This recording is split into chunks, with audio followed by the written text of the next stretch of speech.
রাধে রাধে সকলকে welcome back to my channel. একটা নতুন ভিডিওতে তোমাদের সকলকে জানাই অনেক অনেক ওয়েলকাম। এখন বাজে সকাল ওই 6:30 পৌনে 7টা পর্যন্ত বাজে আর কি। তো এখন অনেক লেট হয়ে গেছে আজকে আমার সকালবেলা ঘুম থেকে উঠতে। ভেবেছি রান্না করতেই পারবো না, তাও ভাবলাম না চটপট বসিয়েই দিই, দেখি হয় কি না। যদি হয়ে যায় রান্না তাহলে তো সোনা নিয়ে যেতে পারবে খাবার। তারপরে দেখলাম যে হ্যাঁ চটপট রান্নাটা হয়ে গেছে। তো রান্না করলাম হচ্ছে গিয়ে তোমার ডাল আর ওই ভেন্ডি পোস্ত। তো ভেন্ডি পোস্তর জন্য ভেন্ডিটা ভাজতে বসিয়ে দিয়েছি, আর এদিকে আমার ডালটাও মোটামুটি রেডি হয়ে গেছে। তারপরে চলো এগুলো আবার একটু ঠান্ডা করতে দিতে হবে। আর আজকে ভাতটা থালায় ঠান্ডা করতে দিলাম, আর বড় বড় জায়গাতে আজকে সব ঠান্ডা করতে দিয়েছি, কারণ দেরি হয়ে গেছে যেহেতু। ওই জন্য ডালটাও থালার মধ্যে বেড়ে দিয়ে তারপরে ফ্যানের তলায় দিয়ে দিয়েছি। প্রচুর গরম ছিল আর আমি ঘুমিয়ে গেছিলাম, ঘুম থেকে উঠতে আজকে অনেক বেলা হয়ে গেছে। তো চলো এবার ব্রেকফাস্ট করব। আজকে আমার ব্রেকফাস্ট দেখো, মুড়ি নিয়েছি, একটু শসা, একটু গাজর, একটু কাঁচা ছোলা হলে ভালো হতো, কিন্তু ওটা আর নেই, আর কি করব। এটাই আজকের আমার খাবার সকালের।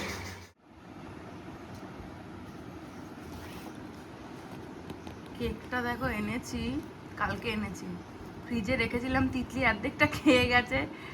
আমারও খারাপ লাগছে, পুরোটা খেলেই মনে হয় ভালো হতো। মা তো আমি ওই জন্য ওরকম মনে হয়, ওরটাও খেয়েছে, খেয়ে আবার আমারটাও খেয়ে গেছে। এত দুষ্টু। আর এই মিয়ামনের কেক ওর খুব পছন্দের, আমার মেয়ের।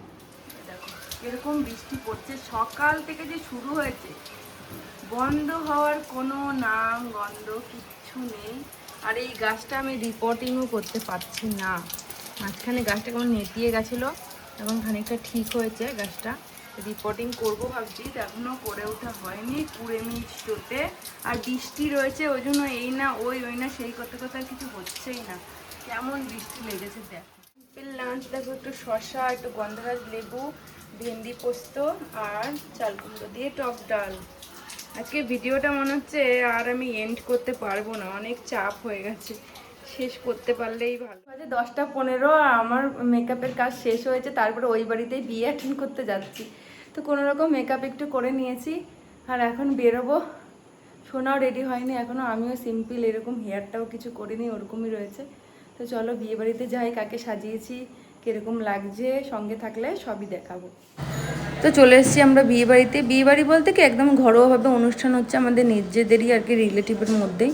তো ওইরকম ঘরের মধ্যেই আর কি রিসেপশানটা কোনো রকমভাবে হয়েছে আর কি। তো ওই জন্যই সবাই এখানে রয়েছে। আর এই যে আমার ব্রাইড, কি বলবো, ওই ঘরোয়াভাবে হয়েছে যেহেতু, ওই জন্য সব ঘরোয়াভাবেই আর কি অ্যারেঞ্জমেন্ট হয়েছে। তো আমাদের এই যে পাতা দিয়ে দিল, আর তাতা দিয়ে দিল তোমার লেবু। তারপরে চলো খাওয়া দাওয়া সেরে নিই, রাত হয়ে গেছে। আজকে তো ভিডিওটা আর মনে হচ্ছে শেষ করতে পারবো না, কারণ সেরকমভাবে কিছু শ্যুটই করে নিই, আবার পরের দিন তোমাদের সঙ্গে কথা বলবো। কলাগুলোর কি অবস্থা, এটা একটা ব্যবস্থা করতে হবে। এটাই মোটামুটি ঠিক আছে, এগুলো দিয়ে মনে হচ্ছে অন্য কিছু করতে হবে। আলু বের করে নিয়েছি, সয়াবিন ভিজিয়েছি আজকে। আর এই দেখো পেঁয়াজ রসুন ভিজালাম, যে ভাত চাপিয়ে দিয়েছি। এখন কত বাজে দেখবা তোমরা, এই দেখো 12টা 10 বাজে, এখন আমি রান্না চাপালাম। অনেক দিন ধরে এই লাল আলুগুলো ঘরে পড়ে রয়েছে, ভাবলাম আজকে এটার একটা গতি করা যাক, তাই এগুলো একটু ভাজতে বসিয়ে দিলাম। তো ভাজা করব ভালো করে, খেতে কিন্তু ভালোই হয়েছিল। ভেবেছিলাম এগুলোর কি করব, গাছ লাগাবো, তারপর ভাবলাম না সবজি নেই, এটার একটা গতি করি। তো চলো আমার ভাত হয়ে গেছে, আর এই যে ডিম সেদ্ধটা হয়ে গেছে, আর এখানে রসুন টসুনগুলো সব জলে ভিজিয়ে রেখেছিলাম, আলু কাটা হয়ে গেছে, এদিকে রাঙা আলু ভাজাটাও হয়ে এসছে মোটামুটি। এবার চলো আমার সোয়াবিনগুলো না বড় বড় খুব, ওই জন্য সোয়াবিনগুলো এই যে ছোটো ছোটো করে টুকরো টুকরো করে কেটে নিচ্ছি, তাহলে না নুন ঝাল ভালো করে ঢোকে। আর এদিকে দেখো মোটামুটি আমার সব কিছু রেডি হয়ে গেছে। এদিকে আমার এই যে রাঙালু ভাজা হয়ে গেছে, নুন হলুদ মাখিয়ে রেখেছি ডিমে, আর এই যে সব কিছু আলাদা আলাদা করা হয়ে গেছে, তেলটা গরম চাপিয়ে দিয়েছি। এবার আমি ডিমগুলো একটা একটা করে ভেজে নেব। এই ডিম দিয়ে সয়াবিনের রেসিপিটা আমার খুব পছন্দ, আমার তিতলিও খুব ভালোবাসে। সোনা আবার পেঁয়াজ রসুন ছাড়া খায় না, কি জানি বলে সয়াবিন, আবার ডিম দিয়ে সয়াবিনটা আগে খেত না। এটা আমার বাবার রেসিপি, আমার বাবা বলতো মাকে এভাবে রাত দে।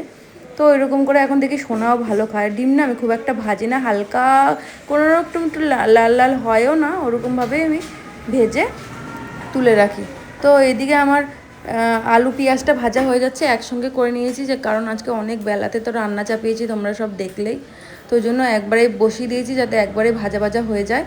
তারপরে দেখো ডিমগুলো এখানে ভেজে রাখলাম, আর ঢাকা চাপাটা দিয়ে দিয়েছি। তো ওই তাড়াতাড়ি করে একটু আস্তে আস্তে মজে মজে হবে। এদিকে মশলা কষাতেও বসিয়ে দিয়েছি। আর ফুটেও এসছে। এবার একটু নরম করে করে না একটুখানি কম আঁচে ঢাকা দিয়ে দিয়ে সুন্দর করে মজিয়ে মজিয়ে কষালে খেতে দুর্দান্ত হয়। আর তার মাঝখানে তিতলি ডেকে যাচ্ছে আমার পড়া দেখো পড়া দেখো, ওই জন্য চলে আসলাম তিতলির একটু পড়া দেখতে। আজকে দুজনাই লেটে উঠেছি, জন্য তিতলি স্কুলও কামাই গেছে আজকে, তাই ভাবলাম বাড়িতে একটু পড়িয়ে নিই। তো চলো ওকে পড়ানো দেখা হয়ে গেল, এবার যাই ওই দিকটা রান্নার দিকটা। এই যে কষানো মোটামুটি হয়ে গেছে, এবার ঝোল দেওয়ার পালা। ঝোলটা দিয়ে দিয়েছি দেখো, এবার ঝোলটা এবার আলুটা কতটা সিদ্ধ হলো আর খানিকটা ফোটানোর পরে আমার মোটামুটি ডিমগুলো দিয়ে দিতে হবে। তো চলো ডিমগুলোও দিয়ে দিয়েছি দেখো, আর একটু ফুটিয়ে শাহি গরম মশলা গুঁড়োটা আমি এখন ইউজ করি, এত ভালো লাগে খেতে। নর্মাল গরম মশলার থেকে না শাহি যে গুঁড়ো গরম মশলাটা আসে ওটা দিলে বেশি টেস্ট হয়। তো চলো একবারে পরে দেখাচ্ছি তোমাদের কেমন হয়। আমার ডিম দিয়ে সয়াবিনের ঝোল একদম রেডি হয়ে গেছে। কালারটা তো আমার কাছে ভালোই লাগছে, তোমাদের কেমন লাগছে জানিও, তিতলির কাছেও ভালো লাগছে। তো চলো আজকে এই মেনু হয়ে গেছে। সকাল থেকে তোমাদের সঙ্গে আর কথা বলতে পারিনি, কথা বলার মতো পরিস্থিতিতে আমি ছিলাম না। আমি ঘুমের থেকে উঠেছি সকাল 10:30, তারপর ভাবলাম কিছু রাঁধবো বাঁধবো না, তারপর ভাবলাম না রান্না করলে হবে না, কেমন তুতলে যাচ্ছি দেখো। তো ওই জন্য রান্নাবান্না করলাম কি, তোমরা তো দেখতেই পেলে। এখন 2:30 বেজে গেছে, তিতলি এখনও বসে আছে যে আমার সঙ্গে ভাত খাবে। তো এখন আমি ঠাকুরকে জল ফুল দিই, চলো তারপরে লাঞ্চ করবো, তিতলিকেও খেতে দেবো, তাই তো তিতলি? হ্যাঁ। এই যা বৃষ্টি, সকাল থেকে বেশ ঝলমলে রোদ দিয়েছে, তারপর আবার বৃষ্টি, কারণ বিয়ে বাড়ি গেছিলাম আগের দিন দেখলে তো। তো বিয়ে বাড়ি গেছিলাম, সব জামা কাপড় একটু রোদে না দিয়ে তুলতেও কেমন লাগে, ওই জন্য সকালবেলা বেশ ঝলমলে রোদ ছিল, আবার বৃষ্টি, এখন আবার ঝলমল করে রোদ উঠেছে। তো চলো চন্দনটা ঘষে নিই তাড়াতাড়ি করে, তিতলি খাওয়ার জন্য মাথা খারাপ করে দিচ্ছে, যেহেতু সকালে সেরকম কিছুই খায়নি। তো ফুল তুলসীটা ঠাকুরকে দিয়ে নিই।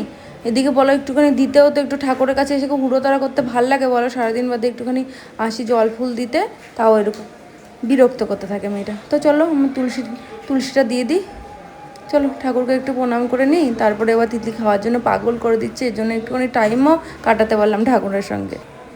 আমার লাঞ্চ বাড়া হয়ে গেছে, এই যে ডিমের ঝোল আর এই রাঙা আলু ভাজা, আর কালকের একটুখানি মটর ডাল ছিল, ওই মটর ডালটা জাল দিয়ে খেলাম, এত স্বাদ হয়েছে। তিতলিকে আর দিইনি বাসি যেহেতু, জন্য ওকে আমি টাটকা টাটকা দেওয়ার চেষ্টা করি, সবসময় তো আর হয়ে ওঠে না, মাঝে মধ্যে একটু বাসিও আর কি দিয়ে দিই। তো তিতলি খেয়ে বললো যে ভালোই লেগেছে, মানে ও রান্না করতে করতে একটুখানি ওর খাওয়া হয়ে গেছে।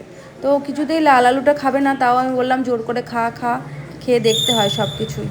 তো এই লেবুগুলো কবে থেকে যে পড়ে রয়েছে কি বলবো, আর এটা আজ করব কাল করব ওকে দেবো এই ভেবে ভেবে আর হয়ই না। তো ওই জন্য ভাবলাম যে তাড়াতাড়ি করে এগুলো একটু করে নিই, ইডলি আবার পড়তে চলে যাবে ওই জন্য। তো চলো দিয়ে আসি। অনেক দিন ধরে লেবুটা পড়েছিল, এনে এনে ধর, ওট ওট ওট ওট, লেবু রস খা, খা পুরোটা খা।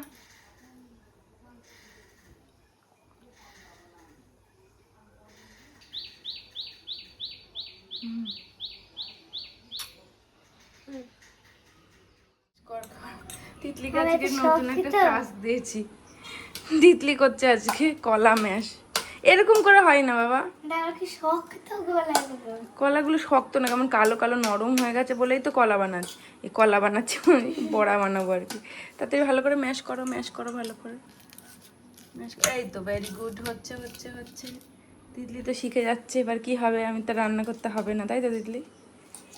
হ্যাঁ তিতলি এখন কলা ম্যাশ করতে জানে। আরে মাথাটা উঠা, চুলগুলো তো দেখ ইয়ে হয়ে যাচ্ছে, ঢেকে যাচ্ছে, আমি তো দেখতে পাচ্ছি না রে। ভালো করে করো ভালো করে। তো এই যে শুকনো নারকেল ছিল, তাই ভাবলাম একটু ক্রাশ করে দিয়ে দিই, ক্রাশ না সরি একটুখানি ঘষে দিচ্ছি, আর একটুখানি আজকে গুড় দিয়ে করব ভাবছি, গুড় আর অল্প চিনি। তো খেজুরের এই নলের গুড় ছিল ওটাই দিলাম, আর তিতলি মিক্সিং করবে বললো, ওই জন্য ওকেও একটু ছাড়ি আস্তে আস্তে, ও তো সব কিছু শিখবে বলো, নাহলে একটু বড় হলে কুড়ে তৈরি হবে কুড়ে। তো চলো এবার আমি রেডি করে নিয়েছি, তেল ঢেলে নিচ্ছি। মোটামুটি এই বড়াটা খেতে সোনা আর তিতলি খুবই পছন্দ করে। তো ঝটপট করে বড়াগুলো করে নিই, কারণ আমাকে আবার রেডি হয়ে যেতে হবে দোকানে, আর দোকানে না গেলে ভাল লাগে না আমার। কালকে তো যেতে পারিনি, কাজ ছিল, আর আজকে কাজ নেই, তবুও দোকানে আমার যেতেই হবে, জন্য তাড়াহুড়ো করছি, অনেক লেট হয়ে গেল আজকে। তো ঢেকে ঢেকে বড়া ভাজলে কি হয়, বড়ার ভেতরটা না তাড়াতাড়ি সেদ্ধ হয়, শুধু ধরো ওই ভাজলাম উপরে লাল লাল হলো তারপর নামিয়ে ফেললাম, ওই বড়ায় হয়তো টেস্ট হয় না। আমি নিজে থেকেই এরকম একটু ঢেকে ঢেকে করার চেষ্টা করেছি কম আছে, তারপরে একটু লাল লাল হলে না ওইটা ক্রিস্পিও হয় আর টেস্টিও হয় খেতে। তো চলো এক লটা তো আমার ভাজা হয়ে গেল, তুলে নিচ্ছি আস্তে আস্তে। আর এই স্প্যাচুলাটা দিয়ে তুলতে যে আমার কী অসুবিধা হচ্ছিলো। এবার আবার আরেকটা খুন্তি করবো, ওই জন্য আর ওরকম করলাম না। এই আরেক লট ভাজা বসিয়ে দিলাম, আর 2 লট করার পরে আর অল্প একটু ছিল, 3 লটে আমি ভাজাটা শেষ করে দিয়েছি। তো চলো, এদিকে মোটামুটি আমার ভাজা শেষ হলো। তো রেডি হয়ে নিয়েছি, এখন যাচ্ছি আমি পার্লারে। আর কালকে তো পার্লারে যেতে পারিনি, কেন তোমরা তো জানো। আমি না 2 দিন কন্টিনিউ করছি ভিডিওটা, দেখতে আসছে। তো কালকে কন্টিনিউ করেছিলাম, মানে ওটাকে এন্ড করতে পারিনি, তাই জন্য কালকের ভিডিওটা আজকের ভিডিওটা থাকছে, আর আজকের ভিডিওটা তো অবশ্যই থাকছে। তো চলো দোকানে যাই। আর বাইরে জানো কি সুন্দর সুন্দর ফুল ফুটেছে, চলো তোমাদেরকে দেখাবো। দেখো ফুলগুলো কি সুন্দর লাগছে দেখতে, অন্ধকারের মধ্যে সাদা সাদা ফুলগুলো কি দারুণ লাগছে। চলে এসেছি পার্লারে, সন্ধে পুজো দেওয়া হয়ে গেছে। হ্যাঁ, এখন একটা ক্লায়েন্ট ফোন করেছে, আসলে তারপরে কাজ করব। আরও টুকটাক বাজারের কেনাকাটি আছে, ওইগুলো করে তারপরে বাজার থেকে বাড়ি যাবো। কেমন বৃষ্টি হচ্ছে, এত বৃষ্টি হচ্ছে, এদিকে লাইটের দিকে তোমরা বুঝতে পারবে কেমন বৃষ্টি। আর এদিকে দেখবা, দেখো দেখো কি পরিমাণে জল, এখানে আলো ধরেছি আমি, কি পরিমাণে জল ছাদ থেকে নামছে, দেখতে পাচ্ছ কিরকম বৃষ্টি, প্রচুর বৃষ্টি পড়ছে, কি ধারা জলে। দেখো চলে এসেছি, আমি দেখো নিয়ে এসেছি কালকে সকালে সোনাকে রান্না করে দেওয়ার আনাজ। তো উচ্ছে আনলাম আর পটল আনলাম, উচ্ছে পটল করবো কালকে। এখন কটা বাজে, এখনই 9:30 কাছাকাছি বাজে, 9:15। তো চলো ভিডিওটা আজকের জন্য এই পর্যন্তই, দেখা হবে একটা নতুন কোনো ভিডিওতে। ও শোনা, আবার গিফট এনেছে, তাহলে গিফটটা তো দেখাতে হবে। তো চলো, গিফট না যাই হোক কিছু একটা করে দেখাও। এটা দিয়ে কি করবো? পিঠ ডলার জন্য এটা নিয়ে এসছে। তো চলো ভিডিওটা আজকের জন্য এই পর্যন্তই, দেখা হবে একটা নতুন কোনো ব্লগে। ভিডিওটা কেমন লাগলো অবশ্যই তোমরা জানিও, আর বেড কভারটা কেমন লেগেছে অবশ্যই কিন্তু কমেন্টে জানিও, আর আমি কেমন সাজিয়েছি ব্রাইডকে সেটাও তোমরা অবশ্যই জানিও। তো দেখা হবে একটা নতুন কোনো ব্লগে। Tata, good night.